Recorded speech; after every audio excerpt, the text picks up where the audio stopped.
नमस्कार दोस्तों, true IAS में आप सभी का स्वागत है। प्रीवियस लेक्चर तक हम लोगों ने ये वाली बात कर ली थी कि पार्लियामेंट का ऑर्गेनाइजेशन किस प्रकार से होता है। इसके साथ साथ हमने ये भी देख लिया था कि जो ऑर्गेनाइजेशन है स्टेट लेजिस्लेचर का वो किस तरीके से होता है और वो पार्लियामेंट के ऑर्गेनाइजेशन से कैसे अलग है कि स्टेट लेजिस्लेचर में राज्यों में थोड़ी सी नौटंकी चलती रहती है कि दूसरा हाउस क्रिएट करना है कि नहीं करना है। फिर उसको पार्लियामेंट पास करता है, फिर प्रेसिडेंशियल नोटिफिकेशन से वो चीज़ जाकर फाइनली बनती है। लेकिन बनने के लिए एक नोटिफिकेशन और उसको मिटाने के लिए एक notification. I am talking about state legislative council, Vidhan Parishad. तो राज्यों में ये नौटंकी चलती है। हम जो कॉम्पोजिशन ऑफ टू हाउसेस पढ़ रहे हैं, चलो पैरेलल तरीके से जैसा कि हम एनालिसिस करते हैं, पार्लियामेंट के दो हाउसेस की कॉम्पोजिशन देखेंगे और राज्यों में देखेंगे हम लोग जो जिन जिन राज्यों के अंदर सिंगल हाउस है उनकी कॉम्पोजिशन क्या रहती है और दो हाउसेस जो है विधानसभा और विधान परिषद उनकी कॉम्पोजिशन क्या रहती है। तो चलो इसको पढ़ते हैं। सबसे पहले बात करते हैं, दो हाउसेस की बात हो रही है तो पहला घर पकड़ते हैं राज्यसभा। राज्यसभा के फटाफट मुझे जल्दी से नाम रिकॉल करवा दो। It is the upper house, जल्दी बताओ। It is the upper house. और यहां पर जो हाउस ऑफ एल्डर्स या हाउस ऑफ सीनियर्स, ठीक है, परमानेंट हाउस है, सेकंड चेंबर है, और उसके बाद it is a house with which carpet, red carpet. ये सारी बातें ठीक है। अब देखो, मैक्सिमम स्ट्रेंथ जो राज्यसभा की है इट इज फिक्स्ड एट 250, मतलब 250 से ज्यादा अभी नहीं हो सकती है। लेकिन अब क्या बात है, नया सेंसस कंडक्ट होगा, पेंडिंग चल रहा है, 2021 में हो जाना चाहिए था, कोविड की वजह से हुआ नहीं था। नया सेंसस कंडक्ट होगा और नई पार्लियामेंट की बिल्डिंग भी बन गई है। बनाने का मकसद ही साफ साफ उसको यही है कि सीटों की किल्लत पड़ती थी, जगह स्पेसिंग कम थी, ठीक है। यानी कि राज्यसभा लोकसभा की सीटें बढ़ेंगी तो definitely you should aim for Lok Sabha and Rajya Sabha के प्रोटोकॉल के एग्जामिनेशन। एंड अच्छी न्यूज ये है कि आप में से अगर अभी एक दो या तीन अटेम्प्ट भी जो लोग दे चुके हैं, तो अगर ये एमपी शिप बढ़ेगी, मेंबर ऑफ पार्लियामेंट शिप बढ़ेगी, तो ऑब्वियसली बात है the government needs more bureaucracy. तो आप ये देख सकते हो कि सिर्फ इस सेंसस की प्रक्रिया से होती हुई पार्लियामेंट की नई बिल्डिंग की बनने की वजह से यूपीएससी की सीटें भी आपको आने वाले सालों में बढ़ती हुई दिखेंगी, ठीक है। तो ये अच्छी खबर है। लेकिन अभी के लिए अगर हम बात करें, अगर सिर्फ इस बुक पर, इस टेक्स्ट पर अगर हम स्टिक रहें, इट इज फिक्स्ड एट 250। 250 क्या है, मतलब 250 का कॉम्पोजिशन क्या क्या सारे के सारे जनता के द्वारा चुने हुए प्रतिनिधि होते हैं, क्या होते हैं, इसको हम देखते हैं। इनमें से जो 238 जो रिप्रेजेंटेटिव्स होते हैं, जो मेंबर्स होते हैं, मेंबर ऑफ पार्लियामेंट जो होते हैं, वो स्टेट्स और यूटीज को रिप्रेजेंट करते हैं। स्टेट्स और यूटीज को रिप्रेजेंट करते हैं। जानने वाला कीवर्ड ये है, लेकिन ये इनडायरेक्टली इलेक्ट होते हैं। जनता इनको डायरेक्ट चुनाव के प्रक्रिया के थ्रू, वोटिंग की प्रक्रिया के थ्रू राज्यसभा में नहीं भेजती है जनता। उसके बाद बचे कितने, 250 माइनस 238, 12 बचे। ये जो 12 हैं, 12 इलेक्शन से नहीं आते डायरेक्टली, तो वैसे भी यहां पर कोई नहीं आता, इनडायरेक्टली भी इलेक्शन से नहीं आते। इलेक्शन जैसा इन 12 मेंबर्स के लिए टर्म यूज होता ही नहीं है।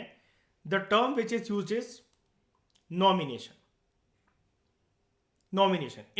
इनको चुना जाता है, चेरी पिकिंग करी जाती है इनकी, ठीक है। अब ऐसा ही नहीं कि कुछ भी कर लिया जाए, किसी की भी चेरी पिकिंग कर ली जाए। वो हम ग्राउंड्स देखेंगे कि किन ग्राउंड्स पे इनको प्रेसिडेंट नॉमिनेट करते हैं। लेकिन कीवर्ड ये है कि जिन लोगों को पॉलिटी का इतना बेस नहीं पता है, तो कीवर्ड ये है दोस्तों, जो क्वेश्चन बन सकता है एग्जाम में बैठे बैठे, आपको हो सकता है कि फिर वहां पर सोचने को मजबूर करा जाए। इनका नॉमिनेशन प्रेसिडेंट करता है। एग्जामिनेशन प्रेशर में आप ध्यान भी नहीं दोगे अगर वहां पर नॉमिनेशन के लिए वर्ड आ जाए पार्लियामेंट नहीं करता, क्योंकि प्रेशर में एकदम से अगर आ जाएगा ना, और आप इतने सारे क्वेश्चंस आगे पीछे के, यार शुरू के साइंस के क्वेश्चन मुझसे नहीं हो पा रहे, करंट अफेयर के नहीं हो पा रहे, 35 क्वेश्चन तो मेरे ऐसे ही निकल गए, अब पॉलिटी के क्वेश्चन आना शुरू भी होंगे ना जो बहुत ईजी होंगे, तो आपको हो सकता है कि आपके हाथ कप कपाने लग जाएं और आप फिर ये सोचो कि हाँ ठीक तो दे रखी है स्टेटमेंट। अपने ब्रेन को शांत करके चलना, ये गेम सिर्फ साइकोलॉजी का गेम होता है। किसी भी सेट के अंदर शुरू के क्वेश्चंस ऐसे ही बनाए जाते हैं कि स्टूडेंट्स के हाथ कब कब आए, उसका जो है बीपी ऊपर नीचे हो, बॉडी में O2 CO2 का लेवल पता नहीं कहाँ पहुंचे, उस स्टूडेंट को भी ना पता हो। साइकोलॉजी के साथ जो प्रिपेयर होकर जाता है उसको पता होता है I should play on my grounds, जो मेरे एरियाज हैं मैं उसी को करने आया हूँ, मुझे प्रीलिम्स में से 200 नंबर नहीं चाहिए। ठीक है। 12 are nominated by the president. At present Rajya Sabha की वैसे मैक्सिमम स्ट्रेंथ 250 फिक्स हो रखी है। प्रेजेंट टाइम में अभी 245 मेंबर ही आते हैं राज्यसभा में। मैक्सिमम मतलब 250 से ज़्यादा हो नहीं सकते, प्रेजेंटली 245 है। इनमें से जो 229 है वो स्टेट्स को रिप्रेजेंट करते हैं, राज्य को रिप्रेजेंट करते हैं। मतलब अगर 250 होते तो 238 रिप्रेजेंट कर रहे होते स्टेट्स और यूटीज को, 12 नॉमिनेटेड होते प्रेसिडेंट के द्वारा, लेकिन अभी 245। तो इस 245 में से हम लोग देखते हैं क्या है। इस 245 में से जो 229 है, अगर हम दो चीजें बोल रखी थी दोस्तों, देखो यहां पर कि स्टेट्स और यूटीज, ठीक है, यहां के रिप्रेजेंटेटिव होते हैं। तो 229 members represents the states and 4 members represents the union territories. तो कितने हो गए 229 प्लस 4, जल्दी बताओ कितना होता है 229 कितना कितना 233 कितना हुआ, ये यही तो हुआ 233 ही तो हुआ। अब कितना बचा 12, और ये 12 जो हैं they are nominated by the president. तो 4 members represent the union territories and 12 members are nominated by the president। जो फोर्थ शेड्यूल है हमारे कॉन्स्टिट्यूशन का, ठीक है, जो चौथा शेड्यूल है, again important fact state PSC के लिहाज से, कि राज्यसभा में कितनी सीटें स्टेट्स की और कितनी सीटें यूटीज की होंगी। आई रिपीट, राज्यसभा के अंदर अपर हाउस के अंदर कितनी सीटें राज्यों से आएंगी और कितनी सीटें यूटीज की होंगी। इस चीज की एलोकेशन की बात, डिवीजन ऑफ सीट्स की बात फोर्थ शेड्यूल में करी गई है। This you should remember. तो फोर्थ शेड्यूल है तो संविधान का, वो डील करता है allocation of seats in the Rajya Sabha, राज्यों को कितनी मिलेंगी और केंद्र शासित प्रदेशों को कितनी मिलेंगी, यानी कि यूटीज को कितनी मिलेंगी। अब पीछे कुछ एक चीज दे रखी है, ये वाले पॉइंट्स मिस मत करा करो। अपनी बुक होगी तो भी देखा करो इमीडिएटली, बाद में नहीं, और पीडीएफ है तब भी इमीडिएटली जाके देखा करो कि क्या दे रखा है।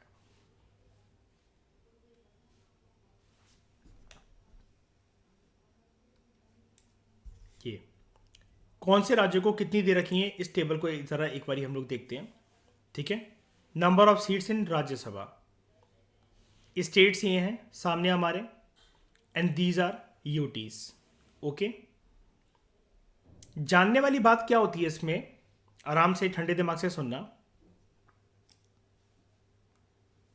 इसमें जानने वाली बात ये होती है, आप जो राज्यसभा में जिन जिन राज्यों को, सबसे पहले स्टेट्स की कैटेगरी, बिल्कुल ध्यान से सुनना। स्टेट्स की कैटेगरी में सबसे पहले आप ये देखो कि सबसे ज्यादा सीटें किसके पास है, मैक्सिमम सीटें किसके पास हैं, और मिनिमम सीट अगर वन ही होगी ऑब्वियसली बात है, तो वो किसके पास है। तो बताओ राज्य में आपको सबसे ज्यादा नंबर किसका दिख रहा है।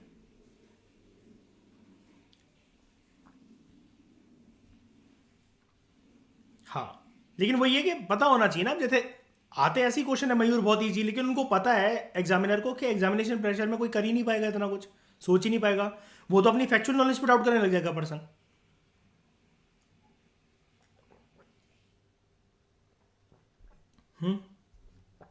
यूपी,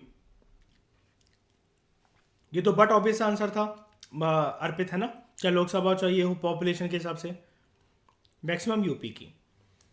अगर हम मिनिमम की बात करें, मिनिमम में कुछ कैटेगरीज हमारे सामने कवर हो जाएंगी जनरली। एक तो अरुणाचल प्रदेश, पहले देख लेते हैं फिर मैं बताता हूं आपको। ये याद रखना, ऊपर हम राज्यसभा को देख रहे हैं, लेफ्ट कॉलम जो है ये वाला, ये राज्यसभा का कॉलम है, ठीक है, कंफ्यूज मत होना। दूसरा गोवा, ठीक है, दो हो गए, दूसरा गोवा, फिर मणिपुर, मेघालय, मिजोरम, नागालैंड, सिक्किम, त्रिपुरा, ये हो गई राज्य। इससे क्या बात निकल कर आती है, कितने हो गए, ऊपर दो गए थे, दो, तीन, चार, पांच, छ, सात, आठ।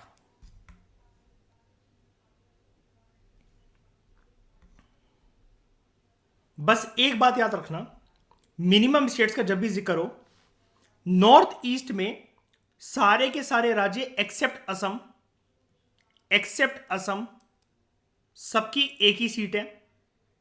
नॉर्थ ईस्ट के सभी राज्यों में एक्सेप्ट असम सबकी एक ही सीट है, प्लस गोवा, बस आपको याद रखना है क्योंकि गोवा बहुत छोटा है, सबसे छोटा वही है। वैसे तो केंद्र शासित प्रदेश ये स्टेट के उसमें टर्म्स में ये आपको देखिएगा, राज्यसभा जो है एक ही सीट है उसके पास, पॉपुलेशन की वजह से ऑब्वियस ही बात है, नॉर्थ ईस्ट में भी बहुत कम है। लेकिन नॉर्थ ईस्ट में सारे के सारे सिस्टर्स को मत मानना, नॉर्थ ईस्ट में सभी सिस्टर्स को मत मानना, मतलब 7 सिस्टर्स जिसको कहते हैं, 8 सिस्टर्स हैं अब तो सिक्किम के मर्जर के बाद, लेकिन असम के अंदर 7 सीट्स हैं, इसलिए असम का जिक्र यहां पर नहीं होता। क्या ये वाली एनालिसिस समझ में आई आपको? जल्दी बताओ। अब हमने एक कॉलम स्टेट का बनाया था, अब एक कॉलम हम देखते हैं अगर यूटीज का बनाने को हमें आए तो हमें क्या करना है। देखो, यूटीज के लिए याद रखना, सभी यूटीज की रिप्रेजेंटेशन राज्यसभा के अंदर नहीं है, ठीक है। क्यों नहीं है वो हम चैप्टर में देखेंगे। सबसे ज्यादा अभी तक दिल्ली के पास था शेयर, कि दिल्ली बीइंग अ केंद्र शासित प्रदेश, यहां की सबसे ज्यादा रिप्रेजेंटेशन होती थी आउट ऑफ ऑल द केंद्र शासित प्रदेश, out of all the union territories, 3 सीटें हुआ करती थी राज्यसभा के अंदर। 2019 में जब से जम्मू एंड कश्मीर, ठीक है, ये यूटी बना था, तो यहां पर इसके जो सीटें हैं वो आपको देखने को मिलेंगी 4। लद्दाख के पास कोई नहीं है, ये हैं 4, ठीक है। उसके बाद दिल्ली और फिर आता है पुडुचेरी। जानने वाली चीज ये है, राज्यसभा में किन किन यूटीज की रिप्रेजेंटेशन है, छोटे से छोटा बेसिक क्वेश्चन स्टेट पीएससी में बन जाता है, तो आपको पता होना चाहिए दिल्ली, पुडुचेरी एंड जेएनके। कितनी है, सबसे ज्यादा किसके पास है, जेएनके के पास, सबसे कम किसके पास है, पुडुचेरी के पास है। और अब क्या होगा, अगर आपको ये आ जाए कि किसके पास नहीं है, तो बस अगर आपको ये 3 याद है तो कोई भी ऑप्शन हो तो उनके पास नहीं है, समझ गए ना। मतलब हम बड़ी चीज क्यों पढ़े कि मैं इसका नाम रटने क्यों बैठूं, मैं अंडमान निकोबार आइलैंड, चंडीगढ़, दादरा नागर हवेली, लक्षद्वीप और लद्दाख के पास नहीं है, एक भी सीटें नहीं है। मुझे तो ये जानना है ना, मैक्सिमम लोएस्ट जानना है। अगर मैं दिल्ली, पुडुचेरी और जम्मू एंड कश्मीर को एग्जामिनेशन हॉल में याद करके जा सकता हूं, 4 3 1, मेरा काम खत्म। इसके अलावा कोई भी ऑप्शन आएगा एलिमिनेट ही होगा वो मेरे पेन से, ठीक है। तो ये टेबल्स को इग्नोर ना करा करो कृपया। आप लोग टेक्स्ट पढ़ जाते हैं, उसके बाद भी उनको समझ में नहीं आता कि हमसे कहां गलती होगी लक्ष्मीकांत पढ़ने में। ये टेबल से ऐसे एनालिसिस जो है होते हैं, एग्जामिनर सोचते हैं बैठकर कि हम स्टूडेंट्स को यहां पर कहां ट्रैप कर सकते हैं, कि बुक है भाई उसकी रिस्पॉन्सिबिलिटी तो बनती है। और आज के ज़माने में ट्रस्ट में ऐसी कोई चीज़ नहीं है। अब जो यूपीएससी का या स्टेट पीएससी के पेपर आ रहे हैं कि आपको ये मैं बोल दूं कि this is the most important text, ये ज़्यादा इंपॉर्टेंट क्यों, प्रीवियस ईयर क्वेश्चन पेपर के बेसिस पर करते करते सब कोई, हर कोई थोड़ी ना कर सकता है हर कुछ। ट्रेंड बदला भी तो जा सकता है। और मज़े की बात यह है कि यूपीएससी का पहली बात है कोई ट्रेंड है ही नहीं, कहने को लोग कुछ भी कह ले। अगर ऐसा है तो कर लो फिर सारे करंट अफेयर के क्वेश्चन सॉल्व करके दिखा दो,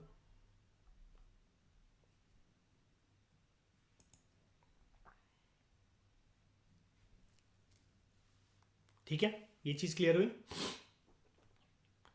यहां तक बात क्लियर है?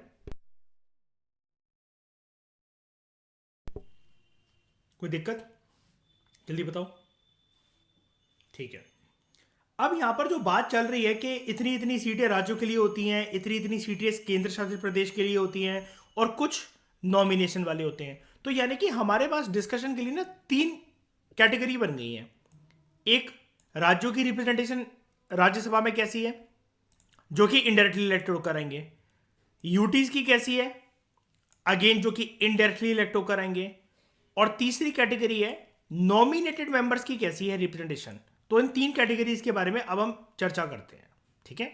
ऊपर हमने राज्यसभा में देख लिया था कि आउट ऑफ 245 मेंबर्स 229 स्टेट्स को रिप्रेजेंट करते हैं, तो रिप्रेजेंटेशन देखेंगे स्टेट्स की।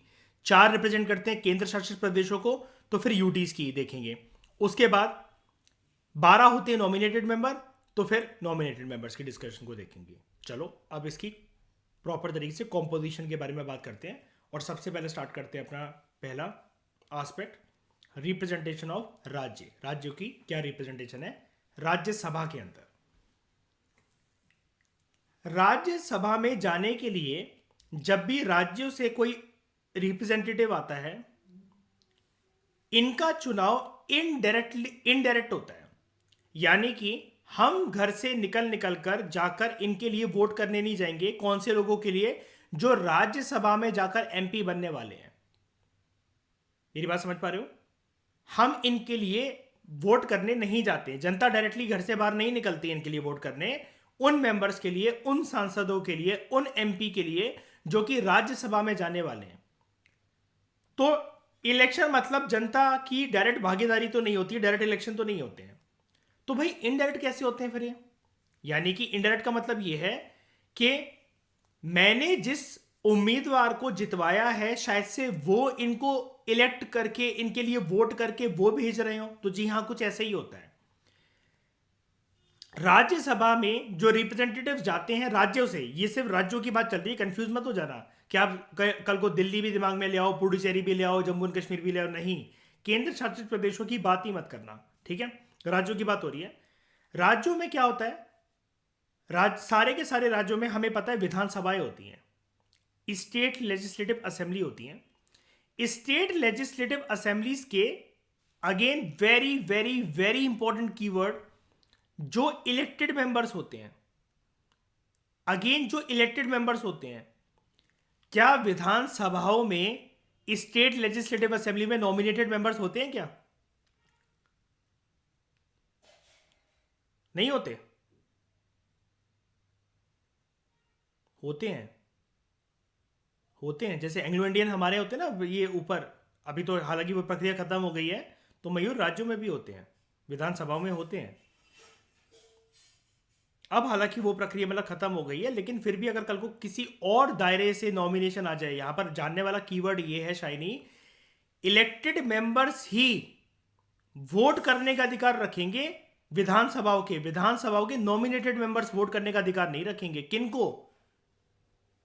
किनको? वो मेंबर्स को जिनको राज्यसभा में जाना है, ठीक है। यानी कि ये प्रक्रिया कैसी है? बहुत सिंपल है। देखो, एक बार मैं बताऊंगा, समझ जाना। जनता है, जनता से वाला अर्पित पहले किसको वोट कर रही है? एमएलए को। और एमएलए कहां बैठते हैं? विधानसभा के अंदर। और ये सारे के सारे एमएलए कौन है? इलेक्टेड होने चाहिए, कीवर्ड ये है। जनता का बहुमत लेकर आए हैं, अपनी अपनी कॉन्स्टिट्यूएंसी से विनर है, अपनी अपनी कॉन्स्टिट्यूएंसी से विधायक है। ये विधायक जाकर किसको चुनेंगे? एमपी को इलेक्ट करेंगे। और वो एमपी कौन से वाले एमपी? राज्यसभा की। क्या एक छोटी सी बात समझ में आई आप लोगों को?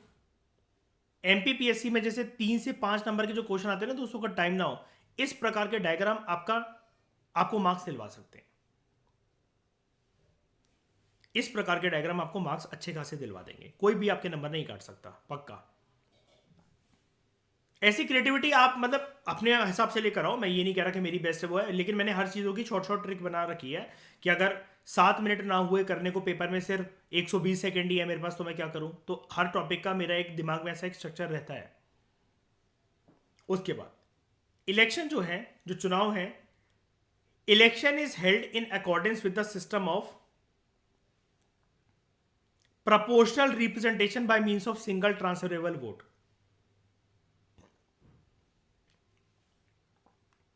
Proportional representation by single transferable vote elections के चैप्टर के अंदर, या फिर थोड़े टाइम बाद मैं इस प्रक्रिया को आपको बहुत डिटेल में समझाऊंगा। लेकिन अभी के लिए आप इतना समझ जाओ, सिंगल ट्रांसफरेबल वोट का मतलब ये होता है एक पर्सन का कितना वोट माना जाएगा? एक ही वोट माना जाता है। और एक वोटर कितनों को वोट दे सकता है? आप जब वोट करने जाते हो कितनों पे बटन प्रेस कर आते हो? एक वोटर के पास एक वोट होता है, ठीक है। लेकिन यहां पर आप ना सभी को वोट दे सकते हो, right shiny? Single transferable vote हम पढ़ेंगे इसके बारे में। दो तरह के सिस्टम होते हैं जो जनता जिसमें डायरेक्टली वोट करती है, वो होता है FPTP सिस्टम। FPTP का मतलब होता है first past the post system. दूसरा होता है प्रपोर्शनल रिप्रेजेंटेशन सिस्टम। इसके दो अंग होते हैं, एक होता है सिंगल ट्रांसफरेबल वोट सिस्टम और दूसरा जो हमारी कंट्री में फॉलो नहीं होता, लिस्ट सिस्टम। इसके बारे में मैं आपको बताऊंगा आने वाले लेक्चर्स के अंदर। इसी चैप्टर के अंदर हम इसको इंपॉर्टेंट जगह पर डिस्कस करेंगे। इसलिए मैं आपसे कह रहा था कि पार्लियामेंट का चैप्टर और स्टेट लेजिस्लेचर का चैप्टर करने से ना बहुत सारे लक्ष्मीकांत के चैप्टर्स आपके उसके अंदर कंसेप्ट जो हैं वो क्लियर हो जाते हैं, ठीक है। अभी के लिए हम इसको साइड करते हैं, इस डिस्कशन को, ये अलग अलग तरह के चुनावी प्रक्रिया को। आप बस अभी के लिए इतना समझ जाओ, प्रोपोर्शनल रिप्रेजेंटेशन के through by means of single transferable vote, ठीक है। इसके थ्रू जो है राज्यसभा के एमपीस, वो जो राज्य को रिप्रेजेंट कर रहे हैं, ये चुने जाते हैं। मतलब जब विधायक इनको वोट करेंगे, वो जो प्रक्रिया होगी चुनावी प्रक्रिया, उसको बोला जाएगा proportional representation by means of single transferable vote. Seats जो एलोकेट करी जाती हैं राज्य को राज्यसभा के अंदर, जो राज्य को जो सीट्स एलोकेट करी जाती हैं राज्यसभा के अंदर, वो पॉपुलेशन के बेसिस पर करी जाती हैं। अब जैसा कि मैंने आपको टेबल पहले ही दिखा दी है ना, तो अब जो मैं बोलने जा रहा हूं वो चीज आपको सरदर्दी नहीं देनी चाहिए। क्या? नंबर ऑफ रिप्रेजेंटेटिव जो हैं वो वेरी करते हैं फ्रॉम स्टेट टू स्टेट। यानी कि राज्यसभा के अंदर सभी राज्यों की रिप्रेजेंटेशन बराबरी से नहीं है, हमारे देश में नहीं है। यूएसए में लेकिन क्या है, यूएसए के पास जैसे हमारे पास 28 राज्य है ना, यूएसए के पास 50 राज्य हैं और उसका जो अपर हाउस है सीनेट, वहां पर 100 मेंबर फिक्स हैं। अब 100 ये जो फिक्स हैं कैसे, 245 तो मैक्सिमम 250 तो हमारे भी फिक्स हैं, लेकिन हमारे रिप्रेजेंटेशन देखो कैसे, हमारे रिप्रेजेंटेशन देखो कैसे, यूपी के अंदर 31 मेंबर की बदलती है, ठीक है। और वो बदलते बदलते यूपी से होते होते बदलते बदलते त्रिपुरा के पास सिर्फ एक है, नागालैंड के पास सिर्फ एक है, सिक्किम के पास एक है, गोवा के पास एक है।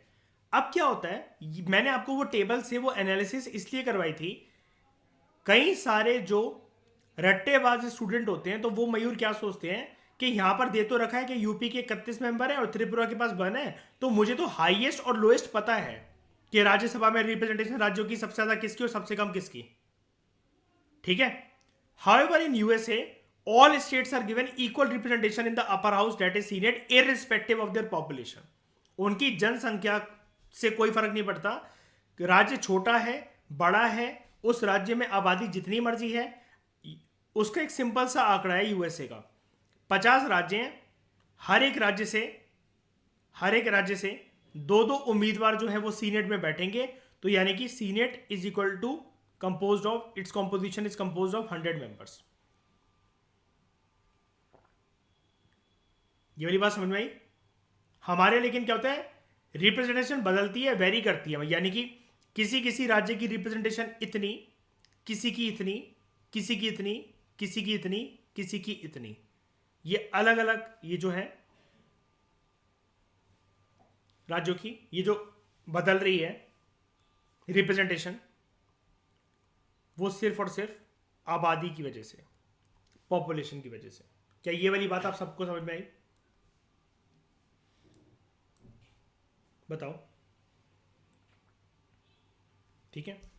अब हम देखते हैं यूटीज कैसे रिप्रेजेंटेड होते हैं, केंद्र शासित प्रदेश। अगर देखो प्रक्रिया शायद से अगर सेम होती या कुछ इसमें बात नहीं जानने वाली होती, तो शायनी राइटर ये भी कर सकता था कि representation of states and UTs को साथ में लिख देता, है ना। लेकिन कुछ तो यहां पर बात अलग होगी, क्या है जानो उसको, बहुत इंपॉर्टेंट है। हर एक रिप्रेजेंटेटिव इस बार हम टॉपिक को थोड़ा सा एक अलग एंगल में पढ़ रहे हैं। इस बार ये रिप्रेजेंटेटिव राज्यसभा में तो जा रहा है, उसका टाइटल जो होगा वो सांसद ही होगा, वो एमपी ही होगा, लेकिन इस बारी वो जा रहा है केंद्र शासित प्रदेश से। केंद्र शासित प्रदेश से जा रहा है, यूटी से जा रहा है, इस बारी राज्य से नहीं जा रहा है। यानी कि जिस भी रीजन से वो जा रहा है उसकी जमीन क्या, उसका जमीन का जो टाइटल है वो राज्य का नहीं है, वो केंद्र शासित प्रदेश का है, वो यूटी का है। इसको भूल मत जाना, बहुत बुरी तरीके से ठोकोगे वरना एग्जाम के अंदर। जो रिप्रेजेंटेटिव्स होते हैं हर एक यूटी के राज्यसभा के अंदर, ये भी इनडायरेक्ट इलेक्शन से आते हैं, they are also elected indirectly. अब ये जो इनडायरेक्टली इलेक्टेड होते हैं ना, अब इनडायरेक्टली इलेक्टेड ऊपर कैसे थे, जो स्टेट्स में थे, एक वोटर है उसने पहले विधायक को चुना और विधायक ने राज्यों से सांसद को चुन लिया जो कि राज्यसभा में जाने वाले हैं। यानी कि जनता ने इनडायरेक्टली चुना, बीच में विधायकों का रोल आ गया है। जनता डायरेक्टली यहां पर इनको वोट नहीं कर रही है, जनता पहले अपने विधायकों को वोट कर रही है और विधायक जनता के बिहाफ पर एक सांसद को वोट कर रहे हैं bye means of proportional representation, single transferable vote. अब यहां पर क्या होता है, यहां पर ना जो इलेक्टेड जो रिप्रेजेंटेटिव्स हैं हर एक यूटी के राज्यसभा के अंदर, इनका इनडायरेक्ट इलेक्शन होता है इलेक्टोरल कॉलेज के मेंबर्स के द्वारा। एक इलेक्टोरल कॉलेज बनाया जाता है उसके मेंबर्स के द्वारा, जो कि स्पेशली कॉन्स्टिट्यूट करा जाता है सिर्फ इसी पर्पज से। शाइनी, सौगंधा, कहां पर है कॉलेज? दिल्ली के बनारस? मयूर, कहां पर है कॉलेज? ये अहमदाबाद, कोलकाता?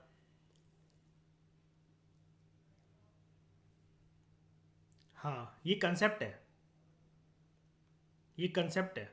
स्टूडेंट से जब मैं पूछता हूँ तो पता कहेंगे शायद से सर दिल्ली ही होगा।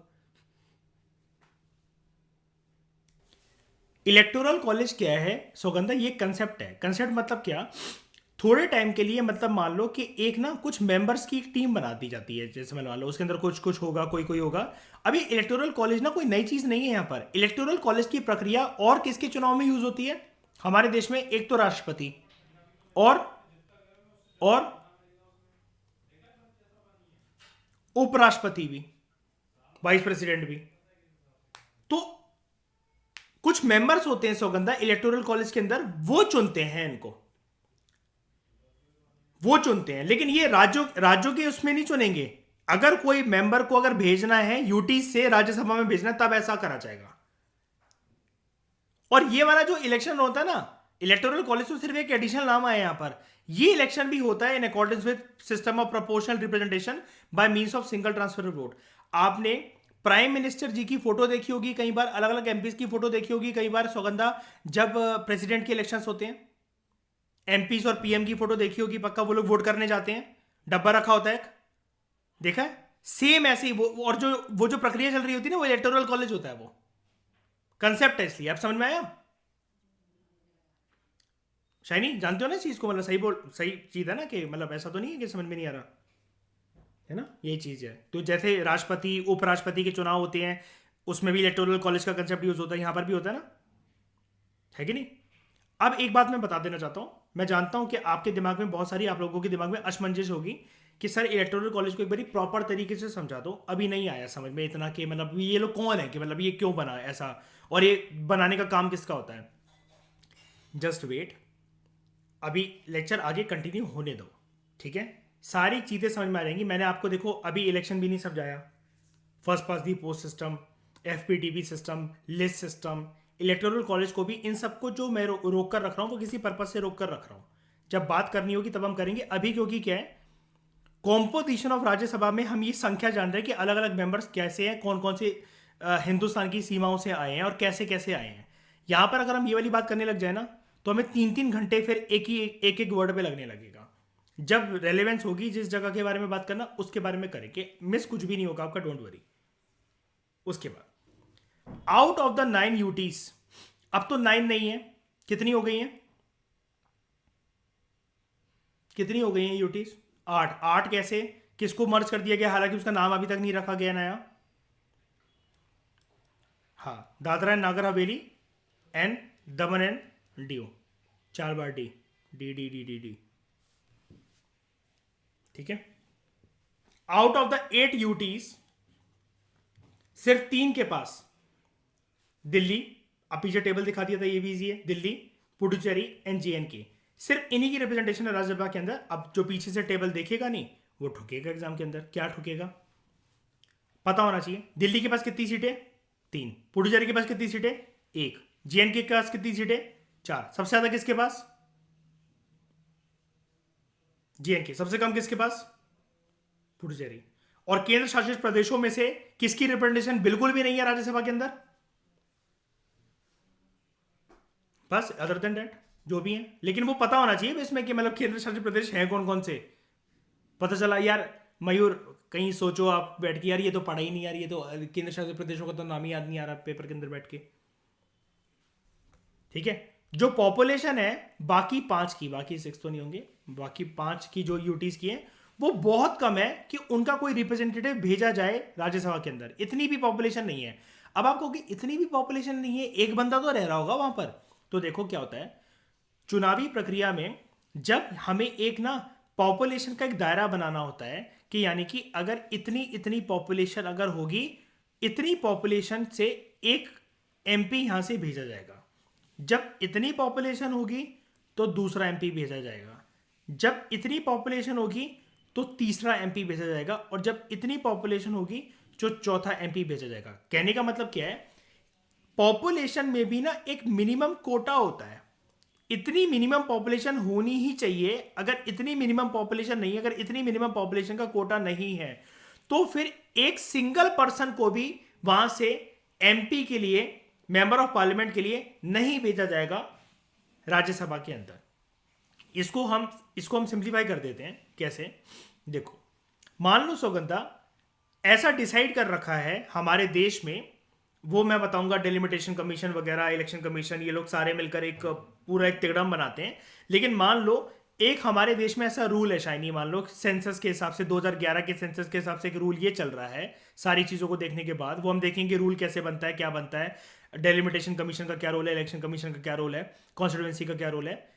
एक बात, 100 बातों की एक बात, अगर हमारे देश में कहीं पर भी 1.5 मिलियन की आबादी है, तो उस आबादी का एक, जहां जहां 1.5 मिलियन की आबादी कंप्लीट हो गई, तो वहां पर एक ऐसा दायरा बना दिया जाएगा, एक मैप पर एक ऐसा पॉलिटिकल बॉर्डर बना दिया जाएगा जिसको अंग्रेजी के अंदर नाम दिया जाएगा कॉन्स्टिट्यूएंसी।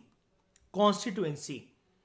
अब ये दूसरा रूल ये बनाया जाएगा कि हर 1.5 मिलियन में जहां पर ये पॉलिटिकल बाउंड्री बनाई गई है, जिसको नाम दिया जा रहा है कॉन्स्टिट्यूएंसी, जहां पर 1.5 आबादी होगी, 1.5 मिलियन की आबादी होगी, वहां से एक पर्सन MP बनकर आएगा, मेंबर ऑफ पार्लियामेंट बनकर आएगा। यही अगर 1.5 प्लस 1.5 अगर 3 मिलियन है तो क्या करा जाएगा? अब यहां पर अगर 3 मिलियन है ना, तो रूल के हिसाब से ये एरिया थोड़ा सा बड़ा होगा। 1.5 मिलियन से अगर एक आ रहा है तो 3 मिलियन से अब ये एरिया थोड़ा सा ज्यादा बड़ा होगा। तो इस कॉन्स्टिट्यूएंसी से लगभग 2 MP आएंगे। ऐसे ऐसे इंडिया का पूरा पॉलिटिकल मैप बनाया जाता है। और इस पॉलिटिकल मैप को कहा जाता है कॉन्स्टिट्यूएंसी। क्या ये वाली बात समझ में आई? यानी कि अर्पित, अगर लोकसभा के अंदर 550 MP है, मान लो 550 MP है, तो ये क्या कह सकते हैं हम, हमारे देश में लोकसभा की कितनी कॉन्स्टिट्यूएंसी होंगी? ऑब्वियस ही बात है 550, हर एक कॉन्स्टिट्यूएंसी से एक MP आएगा, है कि नहीं? किसमें? नहीं, अरे एक मैं एग्जाम्पल कह रहा हूं, मेरी माँ एग्जाम्पल कह रहा हूं। 550 तो पहली बात होते ही नहीं है, पहले पूरे तो है ही नहीं लोकसभा के अंदर इतने, है ना। दिल्ली से 70 मान लो, 70 विधायक है मान लो, तो मयूर दिल्ली के अंदर, इसका मतलब स्टेट लेवल की कॉन्स्टिट्यूएंसी कितनी है? बस ये चीजें होती हैं, ये हम आगे सीखेंगे, डोंट वरी। इसी चैप्टर का पार्ट है कि हम कॉन्स्टिट्यूएंसी बनाना भी सीखेंगे। बस छोटी छोटी आगे आगे के टॉपिक्स के लिए प्रिपेयर करवाने के लिए हिंट देता चल रहा हूं। सुगंधा, कॉन्स्टिट्यूएंसी का टॉपिक टिपिकल तो नहीं लगा?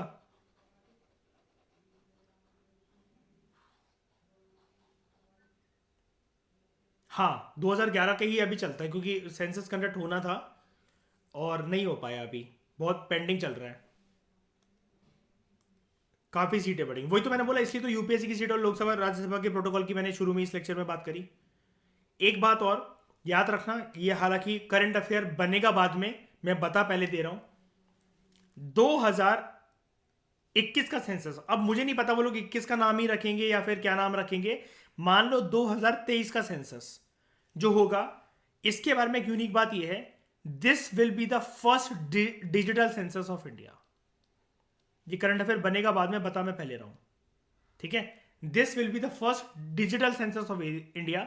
इन सबको सैमसंग के, लेनोवो के टैबलेट्स देना और लैपटॉप्स देना और गुड क्वालिटी के फ़ोन देना, ये सब स्टार्ट कर दिए सरकार ने, ठीक है। और ट्रेनिंग चल रही है ऑफिसर्स की, हालांकि 2020-19 में भी ट्रेनिंग चल रही थी, वो बस प्रक्रिया पूरी नहीं हो पाई। अब थोड़ा सा तिगड़ा और लगा के और थोड़ा सा ब्रॉड करके नई पार्लियामेंट की बिल्डिंग वगैरह बनने के बाद, सारी प्रक्रियाओं को देखने के बाद, जो भी सरकार के मन के अंदर चल रहा हो, जिस भी आयोग से बात हो रही हो, जो भी उनका है नीति आयोग वगैरह, कुछ भी वो सोच रहे हो हमें नहीं पता, लेकिन this will be the first digital census of India. पहले जनगणना करने के लिए रजिस्टर पेन पेपर लेकर आते थे, इस और हमेशा ऐसा ही होता था, 2011 में भी ऐसे ही हुआ। इस बार ये प्रक्रिया चेंज हो जाएगी जब भी सेंसस होगा, याद रखना। करंट अफेयर बनेगा बाद में, बता दिया मैंने पहले। हम लोग क्योंकि जो इलेक्टेड लेजिस्लेटिव असेंबली है, तो आप ये कंफ्यूज क्यों कर रहे हो इस टॉपिक को? हम तो यहाँ पार्लियामेंट के बारे में इसमें पढ़ रहे हैं, आप राज्यों पे क्यों जा रहे हो? हमें पार्लियामेंट में भेजना है यहाँ से उनको। इलेक्टेड असेंबलीज जो है वो तो स्टेट की है ना, कंफ्यूज क्यों हो रहे हो? स्टेट लेजिस्लेटिव असेंबली है ना वो तो। अरे भाई एक बात बताओ, हमारे देश में कॉन्स्टिट्यूंसी ना दो लेवल पे बनती है कि स्टेट लेवल पे बनती है। जो कॉन्स्टिट्यूंसी जो बनती हैं वो दो लेवल पे बनती हैं, एक बनती है राज्यों के लेवल पे। जब राज्यों के लेवल पे बनती है तो वहां से एमएलए आते हैं। जब सेंट्रल लेवल पे पूरे देश की, जब इंडिया का नक्शा जब बनता है, इंडिया का नक्शा पूरा प्रॉपर, तो वहां से बनते हैं एमपी। तो आप एक बात बताओ, अगर आप कह रहे हो कि हर एक राज्य के अंदर ये कॉन्स्टिट्यूंसी की जरूरत क्या थी, तो क्या एमपी को क्या मार्स से लेकर आएंगे? जुपिटर सैटर्न से लेकर आएंगे उनको? वो होंगे तो इंडिया से ही ना। तो क्या होता है, जो राज्य का जो नक्शा होता है, राज्य का जो नक्शा होता है, वो जब स्टेट लेजिस्लेटिव असेंबली के इलेक्शंस होते हैं उसके लिए वो अलग होता है। लेकिन जब ये जो भारत का नक्शा होता है, जब ये भारत का नक्शा होता है, तो इसका कॉन्स्टिट्यूंसी का दायरा अलग होता है, क्योंकि यहां पर हमें लोकसभा में भेजने हैं लगभग 550, और अलग अलग राज्यों में अलग अलग हैं। जैसे दिल्ली है तो ये 70, लेकिन यहां से बनेंगे, अगर ये 70 वाले हैं तो ये एमएलए बनेंगे, और ये 550 जो पूरे भारत से बनकर आएंगे वो एमपी बनेंगे। अब क्या दिक्कत है बस में?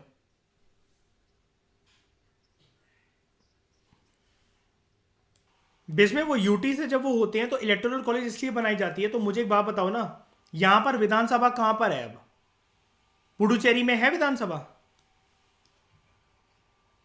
पुडुचेरी, पुडुचेरी में विधानसभा है?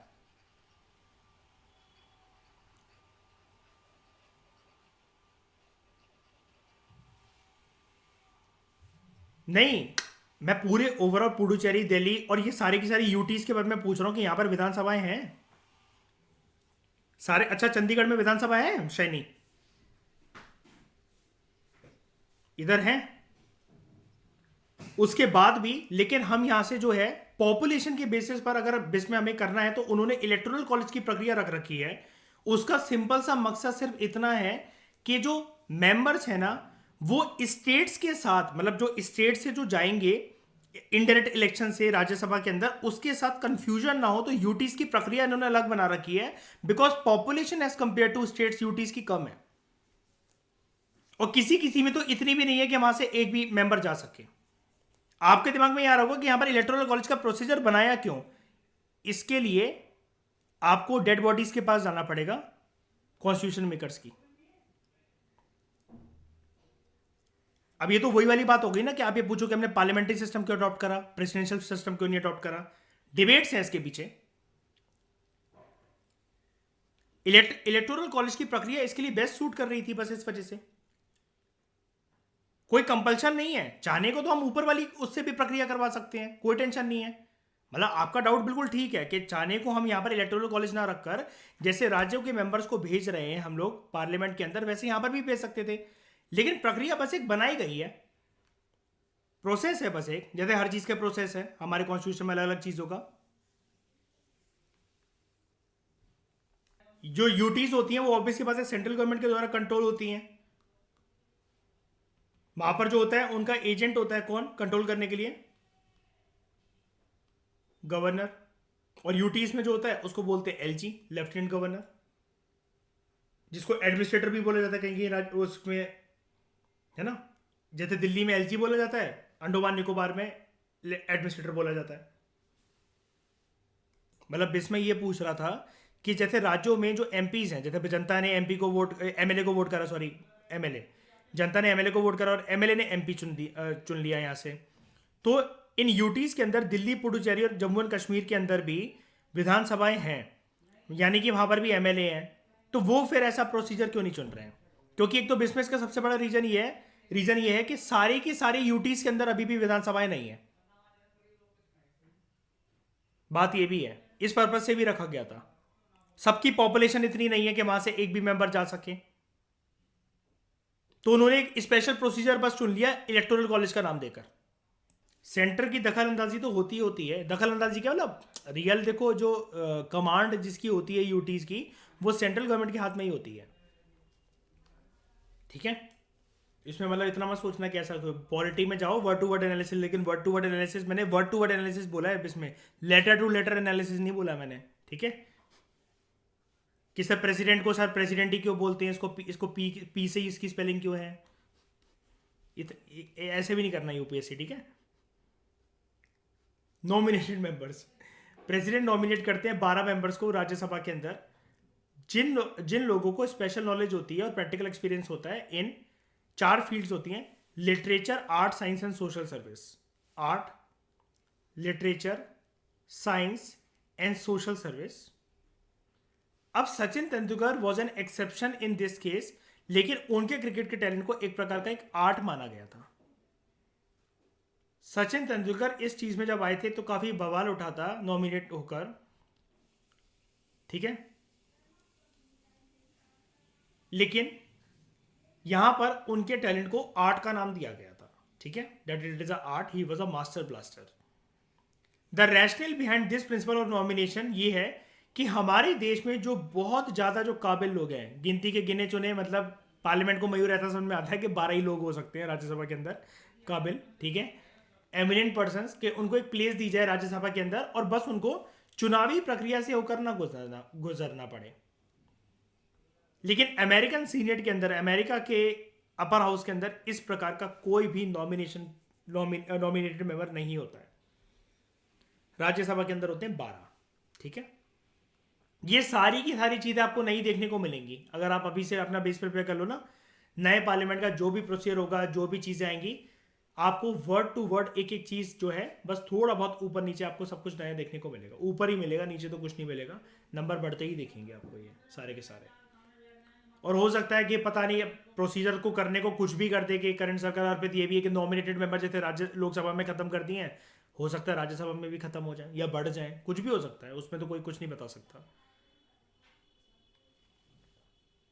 हाँ बिल्कुल। और इसमें एक चीज़ और कि अगर होने को ये भी हो सकता है कि अगर जब नई प्रक्रिया आए ना, तो जो रिप्रेजेंटेशन है यूटीज की, उसमें से इलेक्टोरल कॉलेज का प्रोसीजर भी हट जाए। ये भी हो सकता है कि वो लोग यहाँ पर भी कुछ नॉमिनेशन, या फिर अगर यहाँ पर जो स्टेट असेंबलीज हैं, जेएनके के पास है विधानसभा, है जेएनके के पास है, पुडुचेरी के पास है, दिल्ली के पास है। ठीक है, तो यहाँ पर इलेक्टोरल कॉलेज जो है वो एक स्पेशल पर्पस है, स्पेशल पर्पस से क्रिएट करा जाता है। इसी पर्पस से क्रिएट करा जाता है कि यहाँ पर जैसे लिखा भी हुआ है, specially constituted for this purpose only, कि यहाँ पर हमें जो है मेंबर जो है वो भेजने हैं केंद्र शासित प्रदेशों से। कहाँ पर भेजने हैं? पार्लियामेंट के अंदर भेजने हैं। ठीक है, इलेक्शन हालांकि सेम है इसके, proportional representation by means of single transferable vote, लेकिन फिर भी बहुत सारी इसके रिगार्डिंग कंट्रोवर्सीज भी चली थी। और वो भी था कंट्रोवर्सीज इन द सेंस जब डिस्कशन इस चीज़ की हो रही थी, इस मुद्दे की, कि यूटीज को तो वैसे भी कंट्रोल करा जाता है सेंट्रल गवर्नमेंट के द्वारा, सेंटर के द्वारा। ठीक है, लेकिन यहाँ पर बात हो रही थी कि हमें एमपी भेजने हैं राज्यसभा के अंदर। तो हो सकता है नया पार्लियामेंट जब ये बन जाए, पूरी उसकी प्रक्रिया हो, तो यहाँ से ये सब प्रोसीजर चेंज हो जाए। बिल्कुल हो सकता है, लेकिन अभी के लिए आपको इतना याद रखना है, क्योंकि अभी जब आप पेपर देने वाले हो 2023 के अंदर, 24 के अंदर। तो आपको ये याद रखना है, अगर कुछ भी हुआ तो वो तो आपकी ड्यूटी है ही, फिर आपको ऊपर नीचे करना ही है। इसलिए बस सिर्फ इस वजह से लक्ष्मीकांत का 7th एडिशन पेंडिंग चल रहा है, सिर्फ इस वजह से। जब ये पूरा प्रोसीजर सामने आ जाएगा, पार्लियामेंट का चैप्टर एक एक्सपेंडेड फॉर्म के अंदर लक्ष्मीकांत के 7th एडिशन में, और भी चीज़ें इधर उधर आपको देखने को मिलेंगी और नए नए चैप्टर्स भी देखने को मिलेंगे। तो इस डिस्कशन में दोस्तों फिलहाल इतना ही। Thank you very much for discussion.